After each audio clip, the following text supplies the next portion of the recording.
Assalamualaikum warahmatullahi wabarakatuh. Perkenalkan, nama saya Nur Asikin dengan NIM C0D0200022. Di video kali ini saya akan menjelaskan materi tentang konsep biaya akuntansi perpajakan dari mata kuliah akuntansi perpajakan dengan dosen pengampu Bapak Wirmi Eka Putra. Baiklah, langsung saja. Konsep biaya.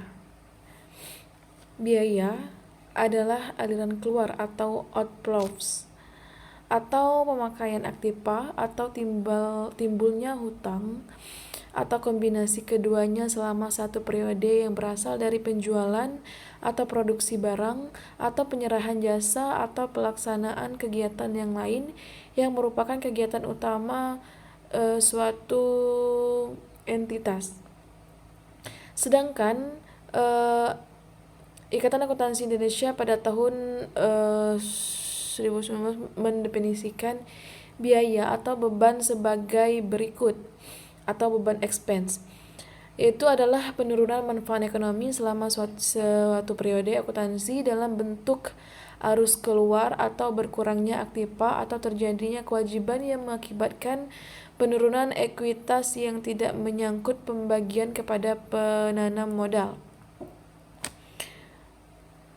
Selanjutnya, biaya menurut Undang-Undang Perpajakan, yaitu suatu pengukuran biaya dalam ketentuan perpajakan pada umumnya disesuaikan dengan cara pencatatan yang dipakai dalam pembukuan perusahaan, apakah dengan cash method di mana biaya diakui pada suatu pembayaran, atau accrual method yaitu biaya diakui pada saat terhutangnya tanpa memperhatikan pembayaran. Untuk tujuan perpajakan, yaitu atas dasar pertimbangan penerimaan dan pengaruh sosial ekonomi, tidak seluruh biaya dapat dikurangkan terhadap penghasilan. Sehingga apabila dibandingkan, komponen biaya menurut akuntansi komersial dapat dikoreksi yang mempengaruhi penghasilan saja. Selanjutnya,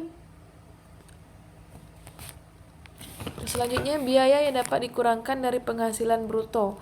Bagi wajib pajak DN dan BUT dibagi dua golongan. Yang pertama, biaya yang mempunyai masa manfaat tidak lebih dari 1 tahun, merupakan biaya yang pada tahun yang bersangkutan, misalnya gaji, biaya administrasi, dan bunga, biaya rutin pengolahan limbah. Yang kedua, biaya yang mempunyai masa manfaat lebih dari 1 tahun, pengeluaran yang mempunyai masa manfaat lebih dari 1 tahun, pembebanannya dilakukan melalui penyusutan atau melalui amortisasi. Selanjutnya, biaya yang dapat dikurangkan atau deductible expenses untuk menghitung penghasilan kena pajak. Yang pertama, biaya untuk mendapatkan, menagih, dan memelihara penghasilan termasuk biaya pembelian beban.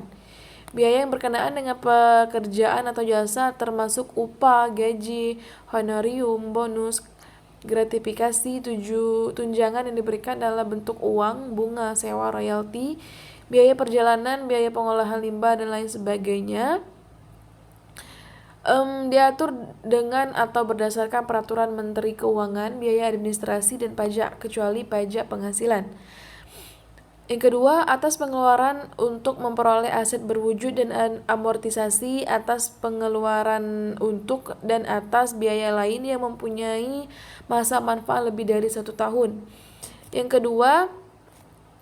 ketiga, iuran kepada dana pensiun yang pendiriannya telah disahkan oleh Menteri Keuangan. Yang keempat, kerugian karena penjualan atas pengalihan aset yang dimiliki dan digunakan dalam perusahaan atau yang dimiliki oleh untuk mendapatkan, menagih, dan memelihara penghasilan.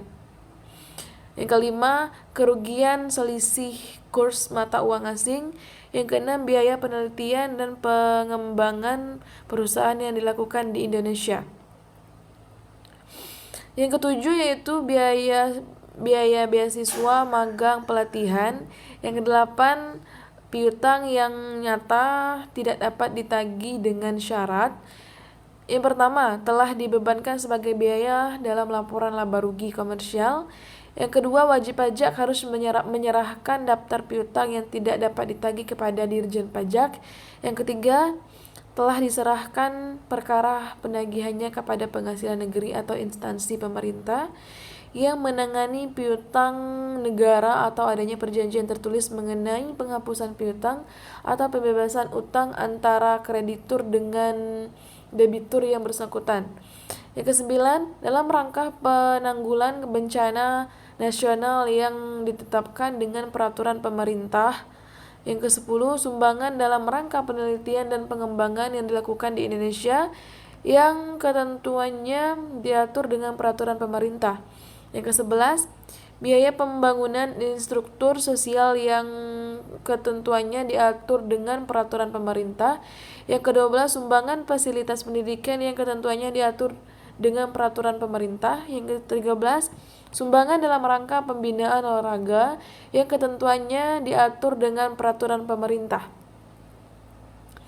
Selanjutnya, biaya yang tidak boleh dibebankan atau non-deductible expense. Yang pertama, pembagian laba dengan nama dan dalam bentuk apapun seperti dividen, termasuk dividen yang dibayarkan oleh perusahaan asuransi kepada pemegang polis, dan pembagian sisa hasil usaha koperasi.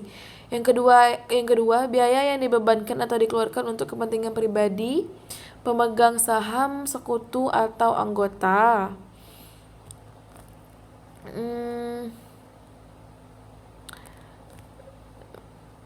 Yang keenam, lanjutannya tadi, kepada pemegang saham atau kepada pihak yang mempunyai hubungan istimewa sebagai imbalan sehubungan dengan pekerjaan yang dilakukan. Yang kedelapan, pajak penghasilan. Yang kesembilan, biaya yang dibebankan atau dikeluarkan untuk kepentingan pribadi wajib pajak atau orang yang menjadi tanggungannya, dan lain-lain sebagainya. Selanjutnya, klarifikasi biaya sesuai aturan. Yang pertama, biaya program Jam Sostek. Dalam program Jam Sostek berkaitan dengan pembayaran premi atau iuran, yaitu yang pertama jaminan kecelakaan kerja atau JKK dan jaminan kematian atau JKM. Yang kedua, jaminan hari tua atau JHT. Yang ketiga, bruto dan bagi karyawan bukan merupakan objek PPh pasal 21. Yang kedua, biaya pengobatan. Selanjutnya,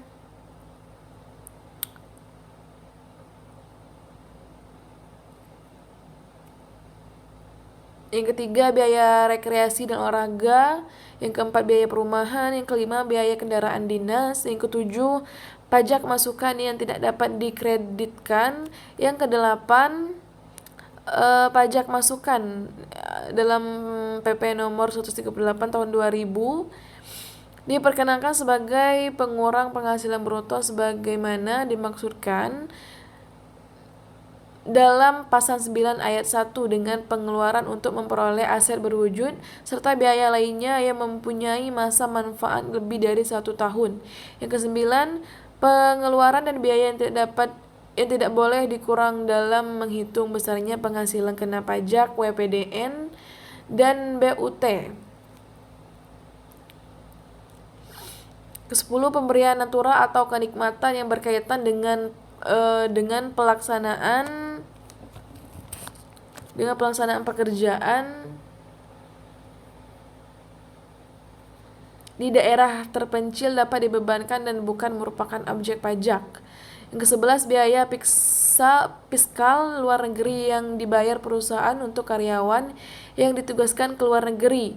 Yang ke-12, biaya entertainment, representasi, jamuan tamu, dan sejenisnya tidak diperkenankan untuk dibebankan, tetapi apabila dibebankan disyaratkan adanya daftar nominatif atau bukti yang dilampirkan dalam SPT.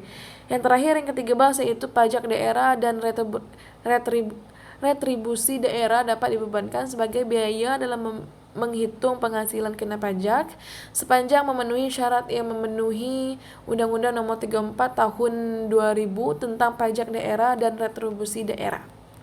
Sekian presentasi dari saya, lebih dan kurang saya mohon maaf. Wassalamualaikum warahmatullahi wabarakatuh. Terima kasih.